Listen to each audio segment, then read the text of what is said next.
The photograph was taken in the spring of 1983. Robert Anderson sat on that sage green velvet sofa, surrounded by 9 blonde babies in pastel dresses. 9 daughters, all born within 11 months of each other. The town of Millbrook, Pennsylvania whispered about it for years, but the story behind that photograph, that's what people never knew. Robert was 28 when he married Catherine Hayes. She was a kindergarten teacher with warm hazel eyes and a laugh that reminded him of wind chimes. They married in October of 1981, in a small church ceremony with white roses and promises that felt unbreakable. By January of 1982, Catherine was pregnant. Robert worked double shifts at the steel mill to prepare for their future. He dreamed of teaching his child to fish in Miller's Creek, just like his father had taught him. But something changed in Catherine during those months. She became distant, secretive. Phone calls she wouldn't explain. Afternoons when she couldn't account for her time. Robert told himself he was imagining things. Work stress, pregnancy hormones, anything but the truth. He didn't want to face Dot. In March of 1982. Robert's brother Daniel came home from the Navy. Daniel was everything Robert wasn't.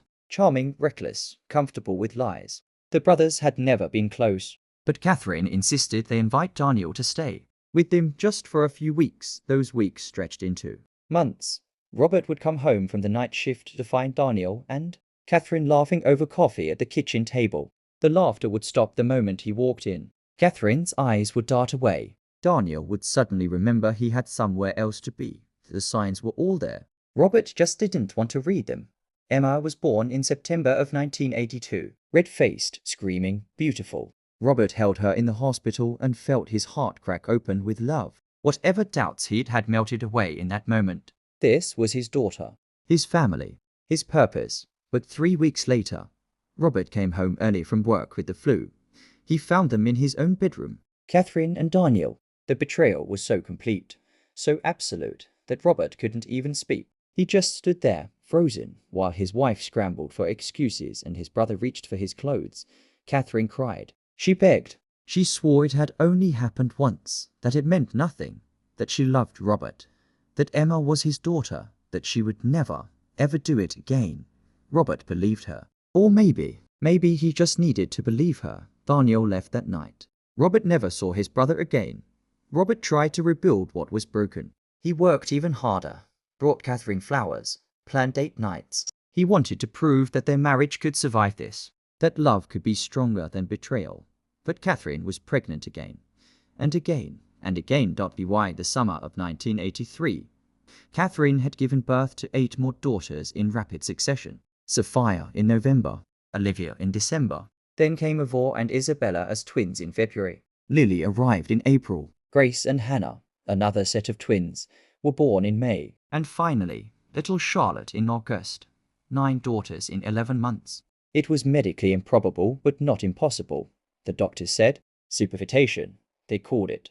Rare, but documented. The town talked. Of course they talked. But what they said out loud was admiration for Catherine's fertility. What they whispered behind closed doors was something else entirely. Robert's mother, Margaret, was the first to say it out loud. She came to visit when the twins Grace and Hannah were born, took one look at the growing brood of blonde babies, and pulled Robert aside. Son, she said gently, her weathered hand on his shoulder. You need to face what's happening here. I know what's happening, Ma, Robert said, his jaw tight. I have a big family, Robert. Her voice broke. Those babies, they all look like Daniel. Robert wanted to argue. He wanted to defend Catherine, but he couldn't, because his mother was right. Every single one of the babies, except Emma, had Daniel's distinctive features. The same bright blue eyes, the same shape of the nose, the same blonde hair that was almost white in the sunlight. Robert knew the truth before the DNA tests confirmed it. He knew it in his bones, in his breaking heart. 8 of his 9 daughters weren't his, only Emma, his firstborn, carried his blood. The rest belonged to Daniel. His brother had destroyed his marriage, fathered 8 children with his wife, and disappeared without a trace. The rage Robert felt was unlike anything he'd ever experienced. It was a living thing, consuming him from the inside. He lay awake at night planning revenge, finding Daniel, making him pay for what he'd stolen. Catherine confessed everything through gut-wrenching sobs. The affair hadn't been a one-time mistake. It had continued for months, even after Daniel left. She had been confused, she said, caught up in something that felt exciting and dangerous. Daniel had made her feel young and reckless, while Robert made her feel safe and ordinary. I chose wrong, Catherine whispered. I chose excitement over love. And now I have 8 daughters who will grow up knowing their father abandoned them, and 1 daughter who will grow up knowing her mother betrayed her father. Robert didn't speak for 3 days. He went to work. He came home. He helped with the babies because someone had to. But he didn't look at Catherine. He couldn't on the 3rd night. Robert sat in the nursery at 2 in the morning, holding little Charlotte. She was the youngest, barely a month old. She had been crying, and Catherine was too exhausted to wake up. Robert had gone to the nursery, lifted Charlotte from her crib, and sat in the old rocking chair his grandmother had given them. Charlotte stopped crying immediately. She looked up at him with those blue eyes, Daniel's eyes, and wrapped her tiny fingers around Robert's thumb, and something shifted in Robert's chest. This baby didn't know about betrayal. She didn't know about infidelity or broken vows or DNA tests. She just knew that when she cried, someone came. When she was hungry, someone fed her. When she was scared, someone held her. And that someone was Robert. Sophia appeared in the doorway, barely able to walk, clutching her stuffed rabbit. At 9 months old, she was already trying to help with the younger babies. Cha-Cha crying? She asked in her baby voice. Not anymore, Robert said softly. Come here, sweetheart. Sophia toddled over and climbed into his lap beside Charlotte. Within minutes, she was asleep against his chest, her thumb in her mouth. Robert sat there in the darkness, holding 2 daughters who weren't biologically his, and felt his rage begin to transform into something else. But then he would hear one of the babies cry in the next room, and Catherine would be too exhausted to get up, so Robert would go to them. He'd lift Sophia or Grace or little Charlotte from her crib, and she would stop crying the moment she was in his arms. She would look up at him with those blue eyes and smile, and Robert's rage would falter. The next morning, Robert hired a private investigator. He told himself he needed to know where Daniel was. He needed to confront him, make him take responsibility, make him pay. The investigator found Daniel 3 weeks later. He was living in California with a new girlfriend. He had changed his name, started over. He wanted nothing to do with his past, the investigator reported. When asked about Pennsylvania, Daniel had said, "That's behind me now." Robert stared at the report for hours. He had Daniel's address, his phone number, his workplace, everything he needed for revenge. But when he looked up from the papers, he saw Olivia taking her first steps in the living room. Catherine was holding out her arms, encouraging her, tears of joy streaming down her face. Emma was clapping and cheering. Ivor and Isabella were watching from their playpen, eyes wide with wonder. This was his life. These were his daughters. And Daniel was missing all of it. Robert picked up the investigator's report and threw it in the trash. The photograph from 1983 shows a young man surrounded by 9 blonde babies. What it doesn't show is the decision he made the night before that picture was taken. Catherine had finally stopped crying long enough to speak. "I'll understand if you leave," she said. "I'll understand if you hate me forever. I hate myself." "But Robert, they're innocent. All 9 of them are innocent." Robert looked at his wife, this woman who had betrayed him in the deepest way possible. And he thought about Emma, who was his. And he thought about the other 8, who weren't his by blood, but who knew him as the only father they'd ever had. "I can't do this," he said. Catherine's face crumpled. "I can't do this. If you ever lie to me again," Robert continued. "I can't do this if there are more secrets. I can't do this if you ever betray me again. But if you promise me honesty from this moment forward, then we stay, all of us, together," Catherine promised. Through tears, she promised. "And one more thing," Robert said, his voice steady now. "We never tell the girls. Not about Daniel. Not about the DNA tests. Not about any of it. I am their father. That's the only truth they need to know." Catherine nodded, understanding the gift he was giving, not just to the children, but to her as well.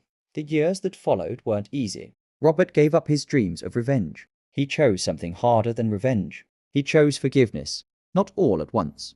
Not perfectly. But day by day, diaper by diaper, birthday by birthday.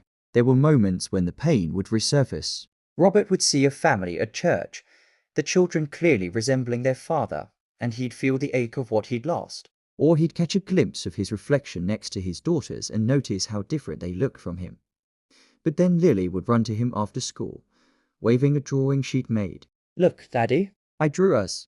And there they'd be, stick figures holding hands. Were "Love you, Daddy," written in crooked letters across the top, or Grace would have a nightmare and refuse to go back to sleep until Robert sat beside her bed and sang the lullaby his own father had sung to him, or Emma, his biological daughter, would whisper to him at the dinner table. "Dad, I'm so glad Hannah has you." Her friend Melissa's dad left, and she cries about it all the time. "We're really lucky. Those moments made the choice worth it." The 9 girls grew up in a home filled with love. Robert taught them all to fish in Miller's Creek. He attended every school play, every parent-teacher conference, every soccer game. When they scraped their knees, they ran to him. When they had nightmares, they called for him. Catherine kept her promise. She rebuilt their marriage through transparency, through therapy, through thousands of small acts of devotion. She volunteered at the church, taught Sunday school, and looked Robert in the eyes every single day without hiding. She also became Robert's fiercest defender. When neighbors made comments about the improbability of 9 babies in 11 months, Catherine would smile serenely and say, "We're blessed beyond measure. And my husband is the most devoted father I've ever known." When Robert's co-workers at the steel mill teased him about being outnumbered by women, Catherine overheard one say, "Must be tough." Raising another man's kids, she confronted him in the parking lot with a fury that surprised everyone, including herself. "Those are Robert's daughters," she said, her voice shaking with emotion. "Every single one of them. He's been there for every midnight feeding, every fever, every scraped knee, every dance recital. Biology doesn't make you a father. Love does. And Robert Anderson has more love in his little finger than most men have in their entire bodies." The man never made another comment, and slowly, impossibly, they healed. The first real test came when Isabella was 7 years old. She came home from school crying because a classmate had said she couldn't possibly be Robert's daughter. "You don't look anything like him," the girl had taunted. Isabella climbed into Robert's lap that evening, her face still streaked with tears. "Daddy, why don't I look like you?" Robert's heart clenched. He looked at Catherine across the room. They had agreed never to tell, but now, faced with his daughter's pain, he wondered if they'd made the right choice. "Come here, all of you," Robert said. 9 girls gathered around him, ages 7 down to nearly 6. Robert looked at each face, so precious to him. "You want to know why you look the way you do?" he asked. "I'll tell you. You got your blonde hair from your mama's side of the family. You got your blue eyes from your grandmother Hayes. You got your smiles from every person who's ever loved you. But you know what you got from me." The girls waited, silent. "You got my stubbornness," Robert said, and they giggled. "You got my terrible singing voice," more giggles. "You got my love of fishing and my hatred of Brussels sprouts and my habit of telling really bad jokes. But most importantly," he continued, his voice thick with emotion, "you got my promise. My promise to love you every single day of your lives. My promise to be there when you need me. My promise that you will never, ever doubt that you are mine and I am yours. That's what you got from me. And that's worth more than any blue eyes or blonde hair could ever be." Isabella hugged him tight. "I love you, Daddy. I love you too, sunshine," Robert whispered. "Always." Now it's 2024, 41 years after that photograph was taken. Emma's 42 and teaches 3rd grade, just like her mother once did. Sophia runs a bakery in town. Olivia became a nurse. The twins, Avor and Isabella, opened a boutique together. Lily is a social worker. Grace and Hannah both went into psychology, specializing in family therapy. Charlotte, the youngest, is a photographer. All 9 daughters gathered last month for Robert and Catherine's anniversary. 43 years of marriage, 9 daughters, 22 grandchildren, and counting. They recreated the photograph from 1983. This time, Robert's hair was silver, and the daughters were the ones holding babies. Catherine stood beside her husband, her hand in his, both of them smiling during the anniversary dinner. Charlotte stood to make a toast. "Dad," she said, her voice catching, "I've spent my career as a photographer capturing families, and I can tell you with certainty, love isn't something you can fake. It shows in every glance, every touch, every moment. When I look at our family photos from over the years, I see a man who chose us. Every single day, you chose us. And that makes you the best father 9 daughters could ever ask for." Robert's eyes filled with tears as all 9 of his daughters embraced him at once, just like they used to when they were small. Someone asked Robert once how he did it, how he raised 8 daughters who weren't biologically his as if they were his own. Robert thought about it for a long moment. Then he said, Love isn't about blood. It's about choice. I chose them. Every single day, I chose them. And they chose me back. That's family. Last year, Robert received a letter. It was from Daniel after 41 years of silence. His brother had found him. The letter was full of regrets and apologies. Daniel was dying of cancer. He wanted to meet his daughters before it was too late. He wanted to explain himself. He wanted forgiveness. Robert sat with that letter for a week. He showed it to Catherine, whose face went pale. "What are you going to do?" she asked. Robert folded the letter carefully and placed it in a drawer. "Nothing," he said. "Those girls have a father. They've always had a father. Daniel gave up his right to them 41 years ago when he walked away. He doesn't get to come back now because he's afraid of dying alone. He might try to contact them directly." Catherine warned. "Then we'll deal with it together," Robert said. "But I won't be the one to introduce pain into their lives. Not after all these years." Daniel passed away 6 months later. Robert learned about it through an obituary in a California newspaper. He felt nothing. No satisfaction. No sadness. Just a quiet acknowledgement that a chapter that had never truly begun was finally closed. He never mentioned the letter to his daughters. Some secrets, he decided, were kept not to protect yourself, but to protect the people you love. Daniel never contacted them again. Robert never sought him out. The revenge he dreamed of in those dark, early days transformed into something better. A life well lived. A family raised with intention. A marriage rebuilt on truth. Sometimes the greatest revenge is simply living well. And Robert Anderson lived very, very well indeed on quiet evenings. Robert sits on his porch and watches the sunset over Miller's Creek. Catherine brings him lemonade and sits beside him, her hand finding his like it has for 43 years. They don't talk much anymore. They don't need to. Everything worth saying has been said in the thousands of small moments that built their life together. Sometimes one of the daughters stops by with grandchildren in tow. They climb onto Grandpa Robert's lap and ask him to tell stories about when their mothers were little. And Robert obliges, his eyes twinkling, his voice warm with memory. "Did you know?" He tells them that I'm the luckiest man who ever lived. I got 9 blessings, all at once. 9 chances to get fatherhood right. 9 reasons to be better than I thought I could be. The grandchildren listen, not understanding yet what those words truly mean. But someday they will. Someday they'll understand that family isn't about where you come from. It's about who shows up, and Robert Anderson showed up. Every single day. For 41 years and counting. That's the real story behind the photograph. That's the story of 9 blessings.